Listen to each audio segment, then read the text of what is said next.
What's up you guys, it is Troye Sivan, and a couple of months ago I made a video for World AIDS Day talking about HIV, AIDS and safe sex with a brand called Someone Like Me, which is backed by Durex. And I did it because I felt like it was a very important conversation that I needed to have with you guys. I learned a lot. I hope you guys learned a lot. It just got me thinking that I have an amazing opportunity by having such a young audience that I would really like to start talking about issues that affect young people more often. And so I took this idea of a series called Awkward Conversations with Troye. I'm hoping to get a cool intro you'll see in about 30 seconds, I guess. But I took this idea to make a 6-part series with them where basically I just make 6 videos around issues that affect young people on a daily basis, whether it's bullying or, you know, identity, which is what we're going to talk about today, like LGBT identity and coming out and everything like that, or if it's about safe sex or whatever it is. I just wanted to make a series and basically start an open conversation with me, you guys, and the guys at Someone Like Me who are there to constantly help you and answer questions. And I'm really excited about this whole relationship that we're about to start because we're all about to go on a huge learning curve. So today is the first video in the series of roll the intro.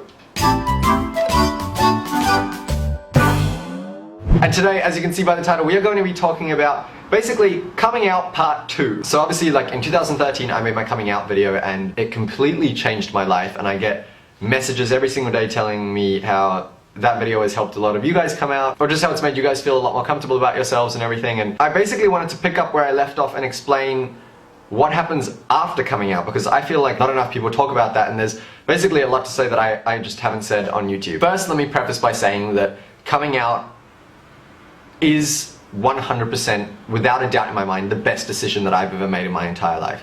I'm extremely blessed that I have such a great family and great friends and great support system, and I come from an awesome community that's been super supportive, and I have you guys, and you guys have been absolutely incredible about it, and I'm very lucky. And I know that not everyone is that lucky, but I can only talk about my experiences, and so that's kind of what I want to get into, is my experience. While saying that, I will say, and I'm just going to be completely honest, the day after I came out the closet was like probably one of the weirdest and worst days of my life. I have never really spoken about this online, but I felt like it was just the strangest experience in the world to all of a sudden have everyone in my family and everything know the secret that I had been keeping for 15 years. I felt like really exposed and kind of like dirty and just basically nervous. I felt like it was probably all in my head, but I felt like everyone just had like a million questions and no one was kind of talking about it, but we were all trying to be normal, but trying so hard to be normal that we were really being not very normal. Everyone preps you for that feeling of like the weight lifted off your shoulders, but no one really preps you for like, oh my god, that little thing that I've been like keeping for so long, well, not so little thing, but that thing that I've been keeping for so long and been so nervous about, it's out there, and kind of it's all of a sudden everyone else's thing to deal with, and you have a lot less control over it, obviously, because it's, you know, it's out there in the open, and that can be an extremely kind of like unnerving experience. But then the next day I started to like immediately feel better, and we started to just kind of have those awkward conversations that we needed to have, and yeah, then everything just started to get way better. It was literally like a one-day thing, but it was a strange experience that I just wanted to talk about. I'm just really interested to know if you are LGBT, did you have kind of a similar experience? Because for me that was just a very weird day. The next thing that I want to talk about is something that a lot of people do talk about, and that is the fact that you don't just come out once, you come out like a million times in your life. I'm lucky that I have YouTube. When I meet someone, they may have seen my coming out video and just kind of like already know, and it saves me that awkward moment of having to come out to someone. And I will say that still to this day, it is a scary experience. If I'm with someone and they, you know, bring up girls or something like that and clearly don't know, I kind of get in this weird mode where I don't want to embarrass them by like making them feel uncomfortable by telling them, and then they're like, oh shit, I'm sorry, you know.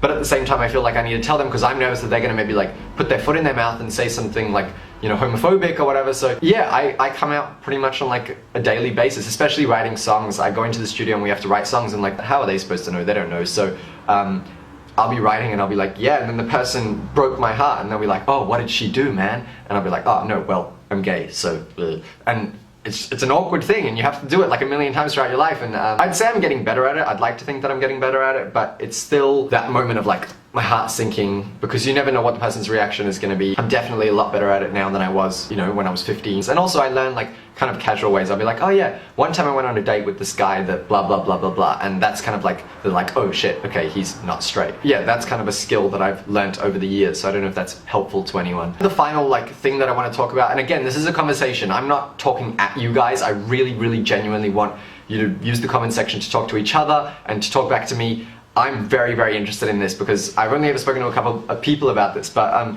I've always felt like there's this weird delay on an LGBT person's life, because basically all of my friends got their first boyfriends or girlfriends when they were like 13, 14, they started like kissing people with tongue, and it was like this crazy thing that was going on, and I was always that mate that was like watching from the sidelines like, oh, I kissed a couple of girls when I was like 13, and then I realized that that wasn't what I wanted to do. And to be honest, that was kind of a painful experience for me. We were, you know, going to house parties and all my friends were just like seemingly having the best time ever, and I was like, you know, even after I was out to my friends, there would be no other out people at a party that I would go to, and that was really, really hard. It was a very weird experience to have to just kind of like sit on the sidelines for a few years while I accepted myself, while everyone else accepted me, and then while everyone, you know, that I could potentially like get with or start dating or whatever, while they accepted themselves as well. And it only kind of started to happen. I kind of like went on my first date when I was like 17, when all of my friends had already been like, you know, going out with their boyfriends for a couple years and stuff like that. And so yeah, I felt like there was this huge kind of delay on my life that still affects me to this day. I got in my first real relationship when I was 18. My friends had already been in their relationships for years and years and years. There's this thing in Australia called leavers, and it's where when you finish school, you go away with your friends, and there's like 10,000 people down south in Western Australia,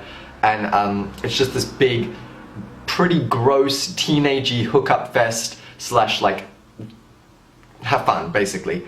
And I maintain that this is one of the sadder things that's ever happened in my life, but my best friend Kayla, I asked her, I like pulled her aside and I was like, Kay, can you please give me a hickey on my neck?